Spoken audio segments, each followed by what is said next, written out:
No matter how good you are, sometimes you're going to screw up. And when you completely botch that cursed project, do you owe it to your client to offer them a discount? It depends. That's what we're going to be talking about today.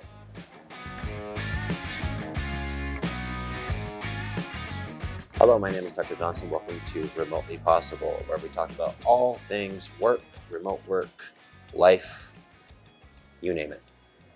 I've been gone for a while. I kind of took what I call an entrepreneurial vacation, which is to say I basically just stopped answering email for 2 weeks. I've been working on some other projects though. That's why I haven't had time to post anything. Thanks for your patience, and it's good to be back. Let's jump right into today's topic, shall we? For my company, Nimdzi Insights, I do regular consulting hours with my clients. We call them office hours. And today I had a particularly interesting conversation with a client. We were talking about the need to provide discounts when you screw up. So let's recap that conversation just a little bit. Firstly, this project requester, or my client's client, the end client, did make a mistake, and they sent wrong files along with the project handoff. They acknowledged that they made the mistake. However, they think that the mistake should have been caught by their vendor, which is my client. So while they acknowledge they made a mistake, they don't think that it was a big mistake, and they actually blame the vendor for that mistake.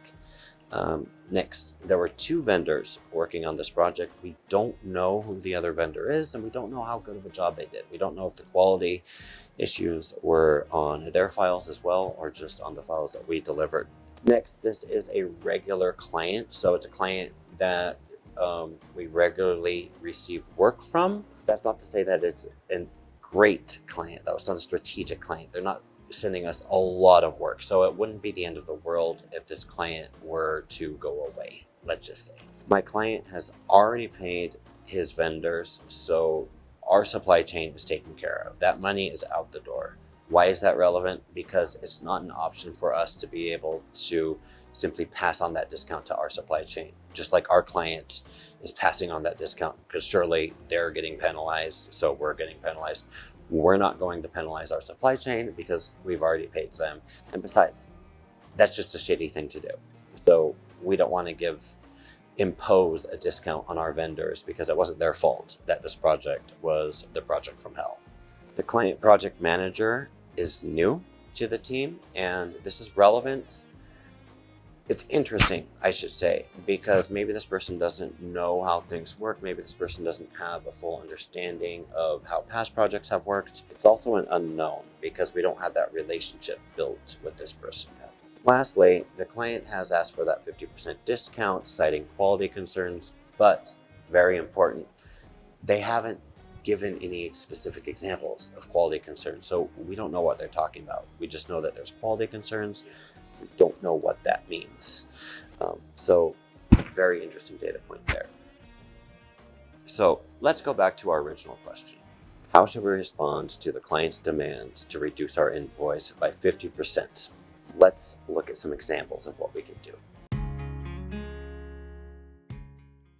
There's 2 different extremes that we can look at here. On the one extreme, we can just give the client whatever they want, say, sure, here's a new invoice, half off, happy birthday, no problem, and then we go on with our lives. No problem.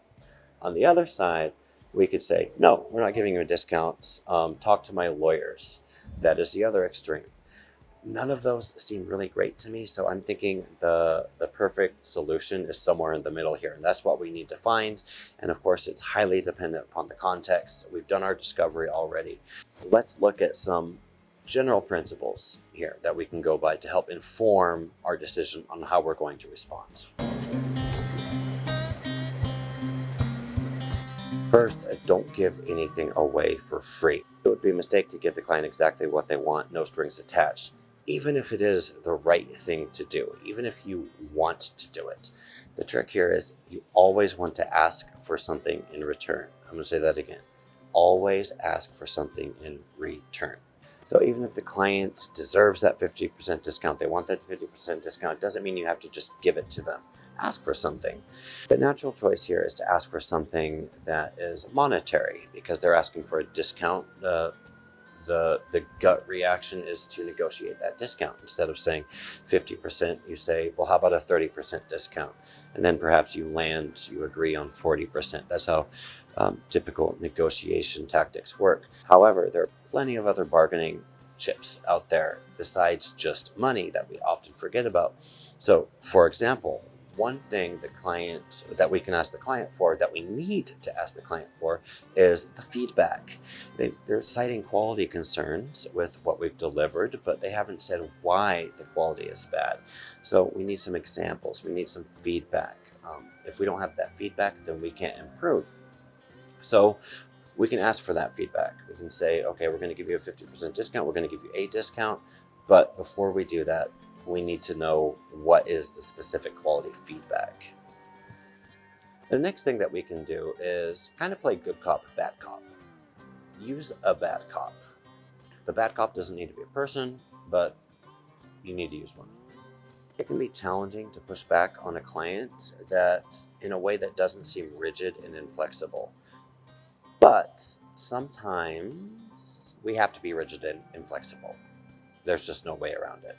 So what's a way that we can do this without damaging that client relationship? In these situations, it can often be easiest just to blame our inflexibility on an external source. The easiest thing to do is to blame that situation on somebody else, another person. You can say, my boss, I'm waiting for approval from my boss. I like to use the finance department because finance legal department is another one. Finance and legal departments are notoriously bad about blocking progress. So for example, I can say, about this 50% discount, I'm sorry, but I need approval from my CFO. Once I hear back from my CFO, then we can talk about it. However, I like to take it one step further. I don't like using specific people all the time, like a CFO, because in order to do that, I really need to make sure that the CFO is on the same page. We don't want any nasty surprises there. We can't be blaming things on other people or using them as the bad cop if they're not aware of it. So instead of picking an actual person, we can just pick a rule or a policy to blame it on. So this avoids having to blame anybody at all. So rather than saying the CFO hasn't approved it yet, or I need to get this approval from the CEO, you can say simply, I need to get approval. Most people are not going to question that. Or to be a little bit more specific, you can say company policy is not to provide any discounts on projects completed without specific quality feedback. That puts the ball back in the client's court and says, look, I'm sorry, my hands are tied. It also sets us up to be the good guy. So by creating this common enemy of the bureaucracy or the CFO in our example, we can put ourselves in the situation of trying to help that client. So instead of, no, I'm not going to give you a discount, it's the CFO is not going to give you a discount, or I'm sorry, policy states that we can't give you a discount. However, I'm going to help you get that discount. All I need from you is ... And that's where we put in our ask.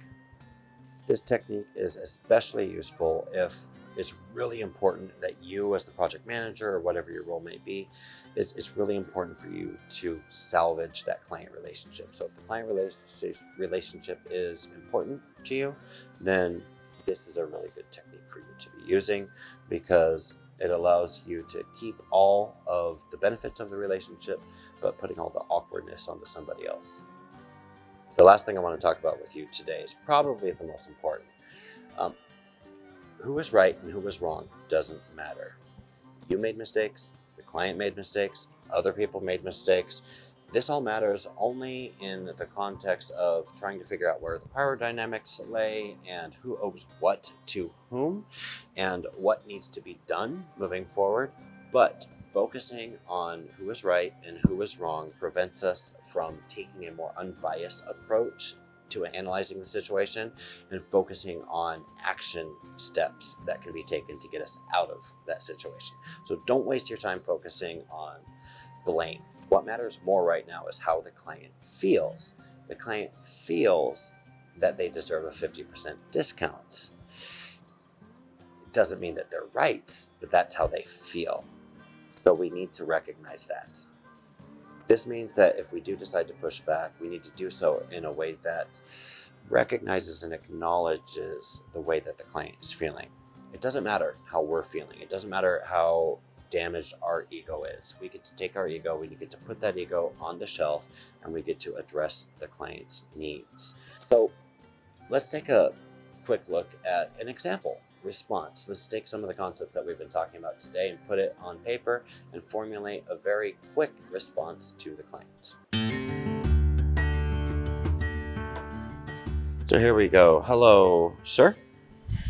Thank you for your email. I certainly appreciate your request to reduce the invoice for this project.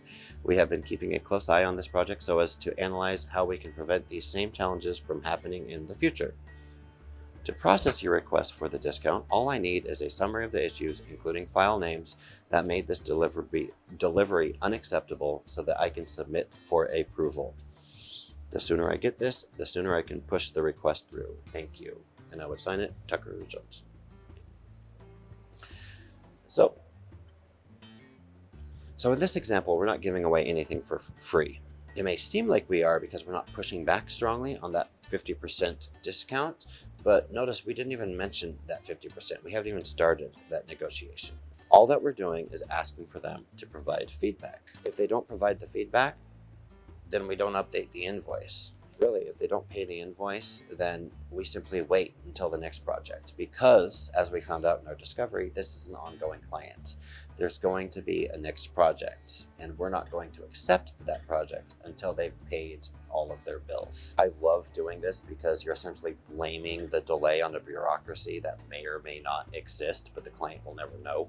And lastly, I'm ending by saying, the sooner that I get what I need from you, the sooner that I get that feedback, the sooner I can help you push this request through. I'm on your side.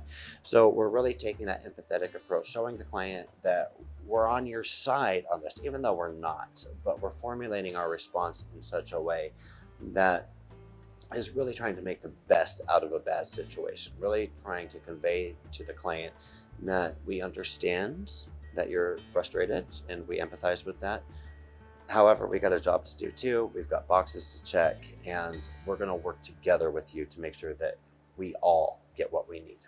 I think this is a good start to the email. I think there are plenty of other things that can be done to improve this. If you have any suggestions, I'd love to hear them. Please let me know down below. I thought this would be fun because I have these conversations pretty much every day with different clients of mine, and every once in a while when I have a topic that's interesting, I'll try to slap it into a video like this and post it for you guys. If you're listening and you have any questions, topics, suggestions that you'd like to hear more of, shoot me a line, tucker@remotelypossible.world or tucker@nimdzi.com, tucker@multilingual.com. I have many email addresses. Just leave a comment down below.